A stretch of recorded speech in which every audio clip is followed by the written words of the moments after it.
할렐루야. 우리 하나님의 크신 은혜와 온충이 우리 모두에게 충만하게 임하시기를 간절히 기도합니다. 네. 선물을 주고받는 것은 참 기분이 좋습니다. 주는 사람의 마음도 있고 또 받는 사람의 마음도 있고, 어쨌든 선물이 아름답게 오고 가는 모습은 얼마나 아름다운 모습인지 몰라요.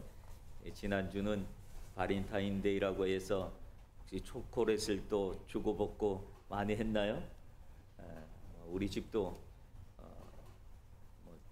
저 빼고 다 여자들이라서 우리 식구는 막 받았습니다. 정성스럽게 준비한 것을 받으면 또 기분이 좋고, 또 가게 가서 사도 그냥 안 사잖아요. 또 뭘 또 예쁜 거 해가지고 그렇게 해서 정성스러움이 보이면 또 기분이 좋고, 거기 또 글자를 또 메시지 몇 번 해가지고 아빠 사랑해요 이렇게 해가지고 받으면 그것도 기분이 좋고, 어쨌든 받을 땐 참 기분이 좋습니다. 선물을 준비할 때 마음은 받는 사람을 생각하면서 선물을 준비합니다. 뭐를 좋을까? 어떤 걸 좋아할까? 어떤 스타일이 맞을까? 이런 걸 생각하면서 선물을 고를 때에도 행복이라고 하는 것이 이 안에 있습니다. 그리고 그것을 받으면 받는 사람도 얼마나 이걸 준비하기 위해서 얼마나 애를 썼을까? 얼마나 이걸 준비하려고 또 마음을 쓰고 또 그렇게 했을까? 그 생각에 고마움이 있습니다. 일본에는 오카이시 문화가 있잖아요. 그래서 뭘 받으면 또 다시 그만큼 돌려줘야 되는, 서로 마음을 오고 가는 그런 모습이 있습니다. 그래서 일본에서 오카이시는 뭘 받으면 그 자리에서 돌아갈 때 뭐 자그마한 거라도 하나씩 줘서 그래서 보냅니다. 근데 한국에서는 오카이시 문화가 있지만 뭘 해서 어떤 날이 있을 때서 선물을 주거나 뭘 주면 그걸 그날 갚는 것이 아니라 그 마음을 상대방이 그날이 될 때까지, 그런 기념일이나 무슨 축하할 일이 있을 그날 때까지 마음을 간직하고 있다가 그때가 되어지면 그때 나한테 이만큼 줬으니까 나도 이렇게 해야지 하는 마음으로 또 뭘 준비해서 전달해 줍니다. 받고 그 자리에서 나눠주든 또 그 마음을 간직하고 있다가 시간이 지나고 난 다음에 나눠주든, 그건 한국과 일본의 각자의 문화의 차이니까 그렇게 치고, 어쨌든 그 마음을 간직한다는 마음은 굉장히 기쁨 이루고 우리에게 즐거움을 가져다 주는 줄로 믿습니다. 근데 오늘 성경에서도 보면 하나님의 선물이라고 하는 말이 오늘 본문에 나오는 것을 볼 수 있습니다. 너희는 그 은혜에 의하여 믿음으로 말미암아 구원을 받았으니 이것은 너희에게서 난 것이 아니요 하나님의 뭐라고 합니까? 선물이다라고 하십니다. 여러분, 그 선물을 어떤 것이 하나님께서 우리에게 주신 선물이라 그러냐 하면 구원이라고 하는 것을 하나님께서 우리에게 선물로 주셨다라고 말씀하십니다. 여러분, 구원받는다는 말의 의미는 무슨 말일까요? 어떤 의미에서 구원이라고 하는 용어를 쓸까요? 성경에서 말하는 구원은 두 가지 의미가 있습니다. 하나는 죄로부터의 구원이 있습니다. 그리고 또 하나는 질병이나 문제나 또 어려움이나 이런 일로부터의 구원이 있습니다. 그래서 예수님께서도 아픈 사람을 고쳐주실 때 네 병이 나았다라고 말씀하지 않냐시고 네가 구원받았느니라, 오늘 이 가정에 구원이 임하였느니라, 그러면서 구원이라고 하는 용어를 통해서 그의 질병을 해결하기도 하고 문제를 해결해 주시기도 하는 그런 모습들이 있는 것을 봅니다. 어쨌든 그런 문제들이 있지만, 그러나 가장 중요한 근본적인 문제는 죄로부터의 구원입니다. 근데 이 죄로부터 구원하기 위해서, 이 구원을 얻기 위해서 인간들은 수많은 노력을 해왔습니다. 어떤 사람은 가능한 죄를 적게 지어보려고 산속에 올라가는 사람들도 있습니다. 그래서 혼자 고립하고 내 안에서 일어나는 수많은 욕망들을 어떻게 해서든지 제어해 보려고 자기 몸을 학대하는 사람들도 있고, 그리고 또 여러 가지 고행이나 이런 방법을 통해서 죄의 문제를 해결해 보려고 노력하고 힘쓰고 애쓰는 사람들도 있습니다. 그런가 하면 어떤 사람들은 착하고 선한 행위를 많이 하면 자신의 죄가 좀 가벼워질 수 있겠다고 생각해서 이 많은 덕을 쌓는다 그러죠. 그래서 덕을 많이 쌓으려고 애를 쓰는 사람들도 있습니다. 그래서 사회 봉사를 하고 보란티아를 하고 그렇게 하면서 좋은 일을 많이 하면 아마 내 죄가 조금 가벼워질 것이다라고 하는 그런 기대감을 가지고 그렇게 봉사를 하는, 보란티아를 하고 그러는 사람들도 우리 주변에 참 많이 있는 것을 우리가 압니다. 여러분, 그런데 그런 의도대로 우리의 죄가 실질적으로 그렇게 가벼워진다고 한다면 얼마나 좋겠습니까? 요한계시록 20장 12절에 보면 이런 말씀이 있습니다. 내가 또 보니 죽은 자들이 큰 자나 작은 자나 그 보좌 앞에 서 있는데 책들이 펴 있고 또 다른 책이 펴졌으니 곧 생명책이라. 죽은 자들이 자기 행위를 따라 책에 기록된 대로 심판을 받으니 라고 하는 말씀이 있습니다. 즉 책이 있다는 겁니다. 생명책이 있다는 것. 근데 그 책에 보면 우리들이 이 땅에서 행하는 모든 일들이 기록이 되고 있다고 하는 사실입니다. 그리고 하나님은 어느 날 그 책을 펼쳐서 우리를 심판하시는 그 날이 반드시 있다라고 하는 사실. 그때 하나님의 심판 앞에 섰을 때 우리 모든 죄악들은 낱낱이 다 드러납니다. 여러분, 놀랍게도요, 우리의 모든 죄악 속에는 드러난 죄도 있는가 하면 감춰진 죄악들이 얼마나 많이 있는지 몰라요. 그 감춰진 죄에는 무슨 죄가 있냐면 아직 들키지 않은 죄. 죄를 졌는데 들키지 않았어요. 그러면 사람들은 들키지 않았으니까 아닌 것처럼 그러고 사는 거예요. 나하고 그 일하고 상관이 없는 것처럼 사는 거예요. 왜? 안 들켰으니. 그런데 우리가 들키지 않았던 죄악까지도 하나님 앞에서는 낱낱이 기록이 되고 있다라고 하는 사실입니다. 성경은 분명하게 이야기합니다. 의인은 없나니 하나도 없다. 여러분, 우리가 이 땅에 살아가면서 죄와 벗어나서 죄와 상관없는 삶을, 인생을 살아갈 수 있느냐? 불가능하다는 것. 우리는 하루에도 수없는 죄악을 지면서 살아가는 거예요. 근데 하나님은 사랑의 하나님이라고 우리가 알고 있고, 사랑의 하나님, 용서의 하나님이라 알고 있는데, 하나님의 사랑은 우리의 죄악까지 사랑하는 것이 아니라고 하는 거예요. 하나님은 사랑의 하나님이면서 동시에 무슨 하나님인가? 공의의 하나님인가? 공의의 하나님은 죄는 죄대로 심판하시는 하나님이라고 하는 것. 그냥 사랑이니까 덮어놓고 지나가는 게 아니라 그 문제를 다 끄집어내서 문제를 심판하시는 하나님이라고 하는 거예요. 그래서 하나님의 공의 앞에 어떤 죄악도 피해갈 수 있는 죄악은 없다라고 하는 거예요. 죄라고 하는 것이 뭘까요?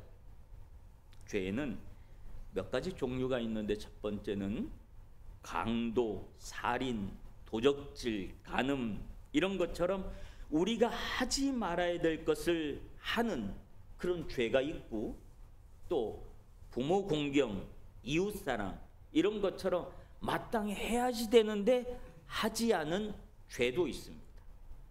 그리고 또 교만, 탐심, 미움, 질투, 이런 것처럼 나쁜 마음이나 나쁜 생각을 하는 것도 죄악입니다.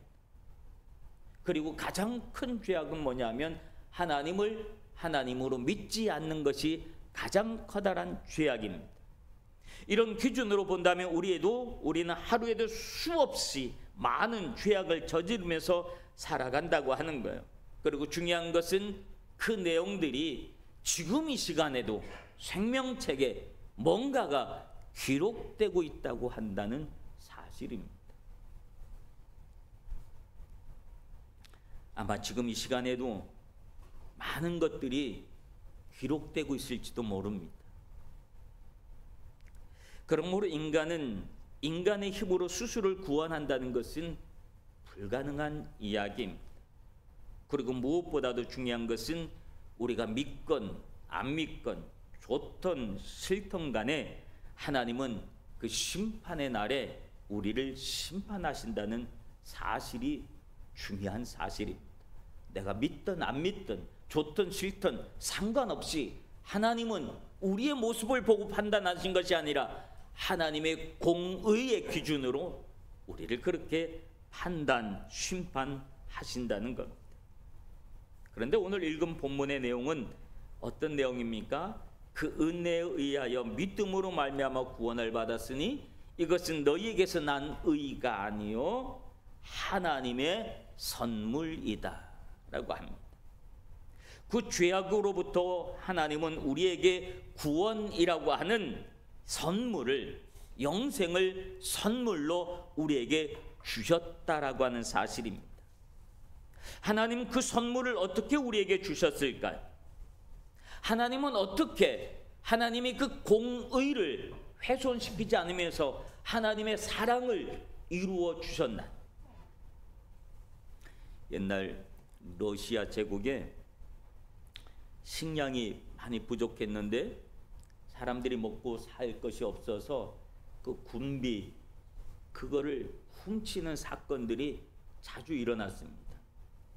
그래서 그때 지휘관이었던 가르시아라고 하는 장군은 화가 나가지고 엄명을 냈습니다. 누구든지 이 군비, 이 쌀을 훔치는 사람이 있으면 채찍으로 다룰 거니까 그런 줄 알아라. 그리고 엄하게 명령을 내려놨습니다. 근데 나중에 범인이 잡혔어요. 범인이 잡혔는데 보니까 자기 어머니가 잡힌 겁니다. 어머니가 잡히고 나니까 이 장군은 순간 고민에 빠진 거예요. 자기 말대로 이 채찍으로 이 벌을 하려고 했더니 상대가 자기 어머니라, 더군다나 연로하신 어머니라, 어머니에 대한 사랑이 있지만 그렇다고 상대가 내 어머니라고 해서 그걸 그냥 놔두면 군기가 흐트러지는 겁니다. 부하들에 대해서. 그러니 이 가르시아 장군은 이러지도 못하고 저러지도 못하는 그런 상황 속에 드디어 그 징계를 하는 그 날이 왔습니다. 그때 그 장군은 이렇게 이야기를 합니다. 자기 겉옷을 벗고 그리고 어머니 옆에 자기가 섰습니다. 그리고 부하에게 채찍을 들어서 어머니 대신에 나를 때리라고 한 거예요. 그래서 부하가 어머니 대신에 자기를 때리고 자기는 그 채찍에 맞음으로 어머니에 대한 사랑도 실천을 했고 죄악에 대한 그런 증벌도 함께 했다라고 하는 그런 이야기가 있습니다. 여러분, 이처럼 하나님은 공의와 사랑을 함께 실천하시기 위해서 당신의 아들 예수 그리스도를 이 땅에 보내주셨다라고 하는 사실입니다. 예수 그리스도는 참 하나님이신 동시에 참 인간으로 이 땅에 오신 겁니다. 그래서 우리의 모든 죄악을 짊어지시고 십자가에 짊어져 죽으심으로 우리의 모든 죄값을 대신 치르시고 이제 모든 값을 내가 갚았다, 다 이루었다 라고 말씀하시면서 십자가에서 죽으시고 부활하심으로 우리에게 구원, 영생을 선물로 주신 줄로 믿습니다. 하나님은 우리의 모든 죄의 값을 인간 예수에게 다 옮겨주신 겁니다.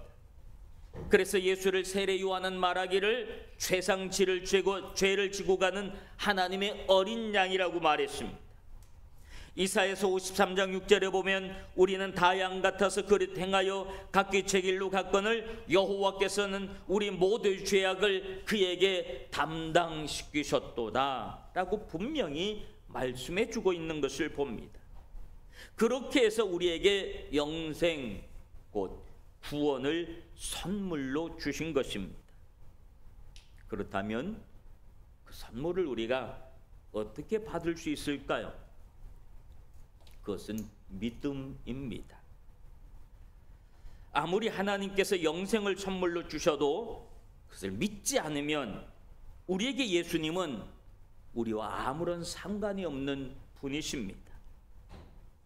그래서 성경은 말하기를 주 예수를 믿으라 그리하면 너와 내 집이 구원을 얻으리라 라고 분명히 말씀해 주고 있습니다. 그러므로 우리는 예수 그리스도를 믿어야 할 줄로 믿습니다. 근데 그 믿는다는 것이 문제입니다. 우리가 어떻게 해야 영생을 얻는 믿음을 우리가 가질 수 있는가라고 하는 사실입니다. 의자가 하나 있습니다. 의자. 여러분 피곤할 때 의자가 옆에 있으면 그 의자에 앉으면 우리가 편안해질 수 있습니다. 그런데 앉으면 편하다는 사실을 알면서도 그 의자 옆에 계속 서 있다고 한다면 옆에 있는 의자는 우리와 상관이 있습니까? 없습니까? 아무런 상관이 없는 거예요. 있거나 없거나 아무런 관계가 없는 거예요. 중요한 건 뭘까요? 거기 앉는 것이 중요합니다. 근데 우리는 알면서 의자가 옆에 있다는 걸 알면서 나를 앉으면 편안해진다는 걸 알면서도 여전히 의자 옆에 서 있는 모습. 예수님께서 우리의 모든 죄악을 짊어지시고 십자가에 못 박혀 돌아가시고 부활하심으로 우리에게 영생을 주셨다는 사실을 알고 있으면서도 그 사실을 믿지 못하는 사람들이 얼마나 많이 있는지 몰라요. 하나님이 영생을 선물로 다 주셨어도 아멘하고 믿지 않기 때문에 그것이 나의 것이 되지 못한다라고 하는 사실이에요. 근데 우리는 어떻게 하고 있는 줄 아세요? 의자에다가 이 의자에다가 자꾸 뭘 부탁하냐면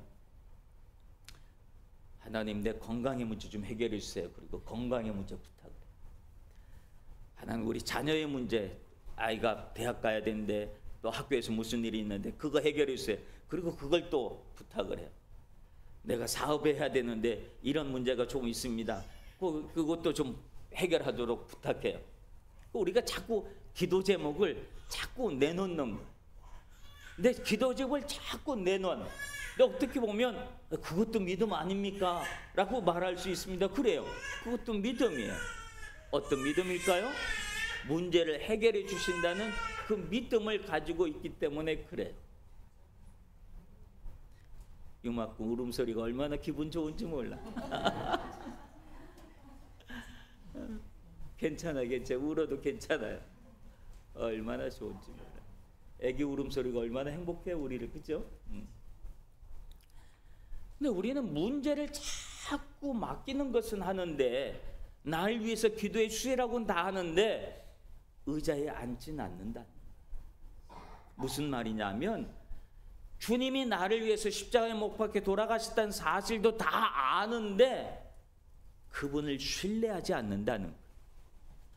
우리가 어떻게 해야지 진정한 믿음을 얻을 수 있을까요? 우리가 기도 제목만 내놓던 그 모든 기도의 제목을 내가 다 끌어안는 거예요. 그리고 끌어안고 내가 그 의자에 앉는 겁니다. 그게 주님을 신뢰하고 그것이 믿음이라고 하는 거예요. 나는 그 자리에 앉지 않으면서 나는 주님을 신뢰하지 않으면서 야, 이 하나님한테 기도하면 다 해결돼 그러면서 문제만 기도 제목만 잔뜩 내놓는 것은 우리를 구원하는 믿음이 아닐 수 있다는 사실을 여러분 기억하시길 바랍니다. 어떻게 생각하면 우리가 착각하는 믿음을 가지고 나는 구원받았어, 내가 참 기도 제목을 내놓으면 하나님이 다 해결해 주셔, 그렇게 말만 하면서 살아가는 믿음이 우리에게 얼마나 많은지 몰라요. 정작 자기 자신은 주님을 신뢰하지 않습니다. 무슨 일이 있을 때 정말 중요한 문제는 맡기질 않습니다. 그러므로 여러분 주님을 신뢰하시기를 바랍니다. 모든 문제를 여러분이 끌어안고 의자 대신 주님 앞에 앉으시길 바랍니다. 그러면 우리가 마음이 얼마나 편안해지는지 몰라요. 주님을 신뢰한다는 거예요. 이런 신뢰함이 있어야 오늘 우리에게 구원이 있다는 사실을 여러분 기억하시길 바랍니다. 아멘. 여러분 기적만 경험해 가지고는 구원받을지 구원으로 이어지지 않는다는 거예요. 여러분 예수님의 기적을 경험했던 수많은 사람들이 있습니다. 오병이어의 기적으로 빵을 먹고 떡을 먹었던 사람들이 생선을 먹었던 사람들이 얼마나 많아요. 그런데 그들이 어떻게 했습니까? 예수님을 십자가에 못 박으라 외치는 그 음성이 되고 말았던, 수많은 질병의 고통으로부터 고침을 받고 그랬던 사람들도 다 떠나가고, 그리고 예수님을 십자가에 못 박으라는 그 행렬 속에 같이 묻혀버리는 일들이 얼마나 많은지 몰라.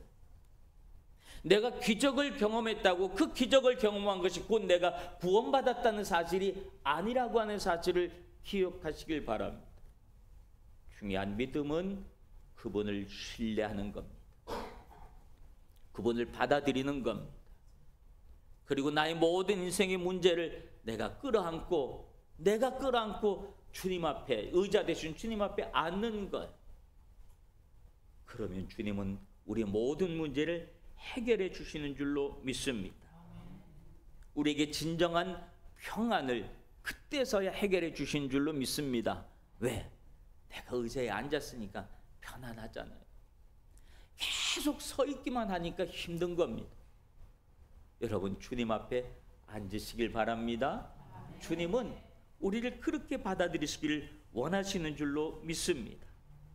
그 구원을 하나님은 그렇게 해서 우리에게 선물로 주셨다는 거예요.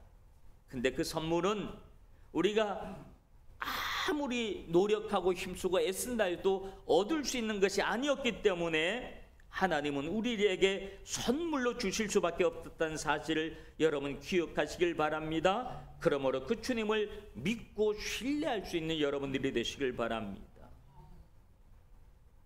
그러므로 성경은 말합니다. 그 구원이 나의 어떤 힘으로 얻고 능으로 얻어진 것이 아니기 때문에 우리에게 그것 가지고 자랑하지 못하게 하셨다라고 하는 사실입니다. 오로지 우리가 할 수 있는 일은 자랑이 아니라 하나님을 찬양하는 것, 감사하는 겁니다.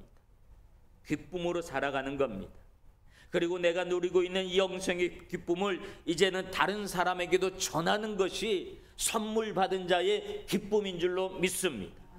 우리는 선물 받은 자의 기쁨을 가지고 이 땅을 살아야 할 줄로 믿습니다. 선물 받은 자의 기쁨이 내 안에 없어. 영생을 하나님은 우리에게 선물로 주셨음에도 불구하고 영생을 얻은 그 기쁨이 우리에게 없어요. 아무렇지도 않게 살아갑니다. 내가 여전히 의자 옆에 서 있기 때문에 그래. 주님을 신뢰하는 마음으로 앉으시길 바랍니다. 그래야 선물 받은 기쁨이 여러분에게 생기는 줄로 믿습니다.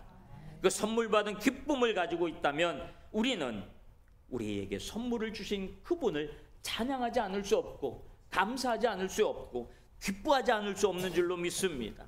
그 찬양과 그 기쁨과 그 감사는 곧 무엇으로 이어지겠습니까? 전도자의 모습으로 나타나게 된 줄로 믿습니다. 내가 얼마나 기쁜지를 알아? 내가 얼마나 좋은지를 알아? 나에게 영생을 주신 그 주님이 얼마나 좋은지를 알아? 너도 한번 받아봐. 너도 주님 앞에 나와봐. 하나님이 너를 택하시고 너를 부르시고 계셔. 그런 전도자의 삶을 살아갈 수 있게 되어진 줄로 믿습니다. 억지로 전도해라 그러면 이게 잘 안 돼요. 왜냐하면 내 안에 기쁨의 동기가 없는데, 전도의 동기가 없는데 어떻게 전도가 되겠어요? 내 안에 전도해야 되는 동기가 생기면 하지 말라고도 하게 되는 줄로 믿습니다. 그 동기는 뭘까요? 선물 받은 자의 기쁨입니다. 그 기쁨이 내 안에 넘치면 여러분 하지 말라 그래도 우리는 복음을 전하지 않고선 견딜 수 없는 삶을 살게 되는 줄로 믿습니다. 사랑하는 성도 여러분, 아직도 내가 영생을 얻기 위해서 무엇을 해야 한다고 생각하면서 살아가시는 분들이 있습니까? 영생은 철저히 하나님의 선물로 받은 것입니다. 이제 그 선물 받은 기쁨을 가지고 주님을 섬겨 나가시기를 바랍니다. 선물을 아무에게나 줄까요? 선택받은 자에게 주시는 선물입니다. 그러므로 그 선물을 내가 받았다고 하는 사실은 그 어떤 것을 증명해 줍니까? 내가 하나님 앞에 선택받았다고 하는 그 사실을 증명해 주는 것인 줄로 믿습니다.